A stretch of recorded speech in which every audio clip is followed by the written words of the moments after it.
You're listening to the Valley Labor Report with David Story and Jacob Morrison. We've got an open line now, so if you want to call in, the number is 1-866-494-9866. That's 1-866-494-WVNN. And I wanted to talk some about the protests and some action that has come about because of the protests. You know, we have seen, I genuinely think this is just nearly unprecedented, the amount of activity that's been going on, the amount of protests we've been seeing in the streets, almost all of it peaceful.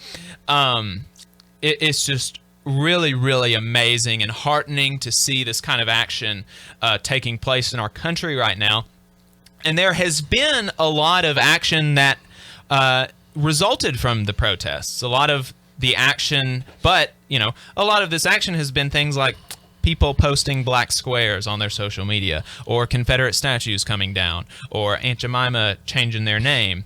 And this has led some people to believe that the movement is not serious, or that things are so good in America that a syrup bottle is the biggest worry that we have, and there are no real issues. If the biggest thing that we've got to worry about is a syrup bottle, or people making sure that people of color voice characters of color on The Simpsons or something, like, man, we've got it really good, right?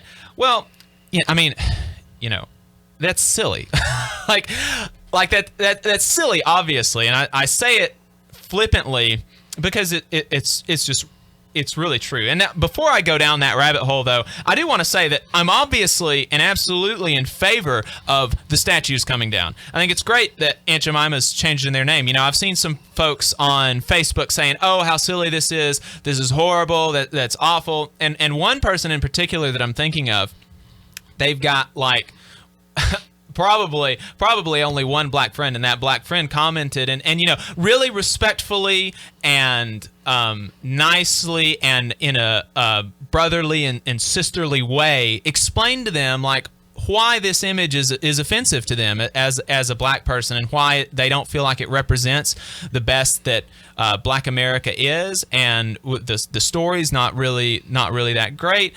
And so this person was like, "Oh wow, I had no idea." And they had just previously shared this stuff about, "Oh, this stupid lives, they don't know, they've got nothing to complain about, and so they're complaining about syrup bottles." And one of the reasons is because most of the people don't see the negotiations going on in the back room. Right.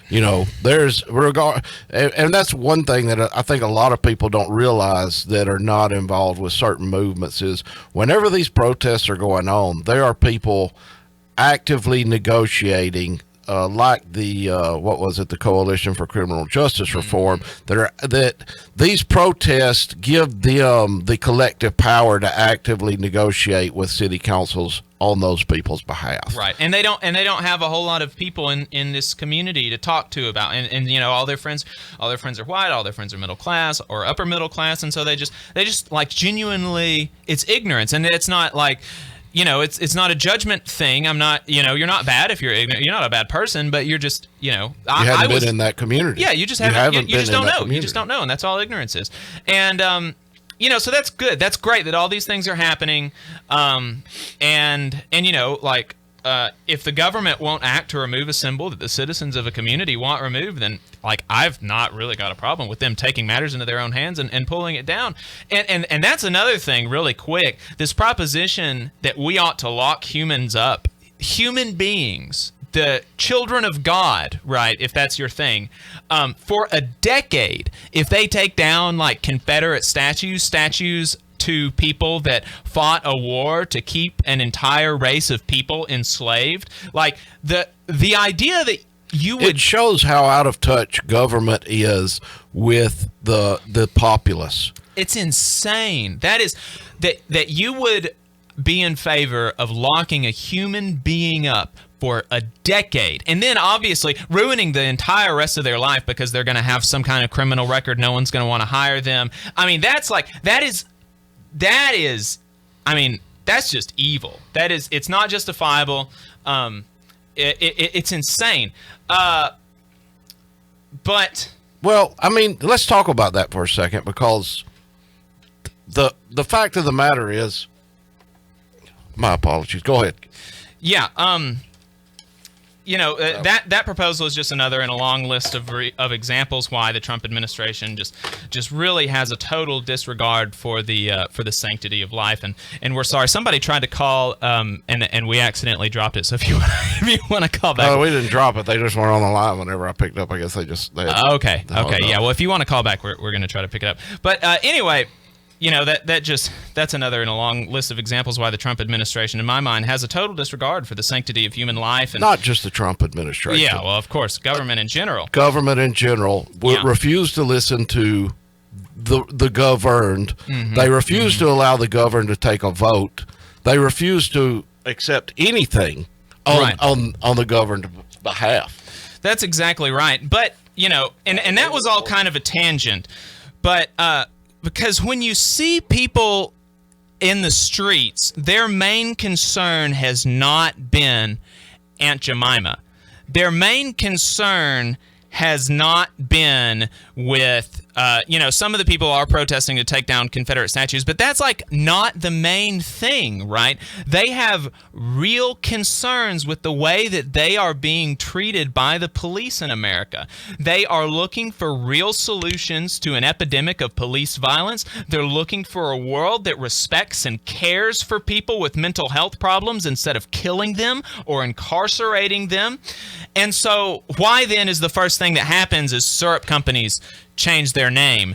Why is the first thing that the Birmingham city government looks to change the name of the historic 16th Street to Black Lives Matter Street, a move that was vehemently opposed by the black community?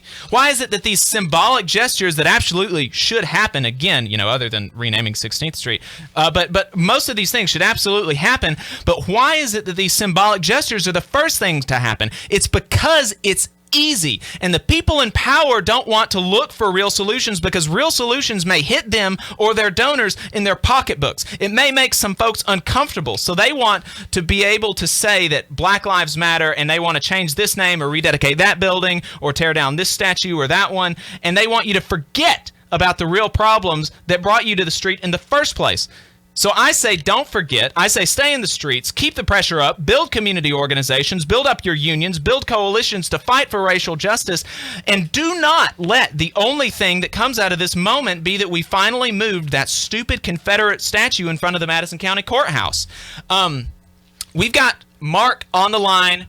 We've only got 30 seconds before this break. So, Mark, if you want to hang on over the break, we're going to bring you back the first thing in the next segment. Thanks for calling into the show. Thanks for listening to the Valley Labor Report. If anybody else wants to talk to us, the number is 1-866-494-WVNN. That's 1-866-494-9866.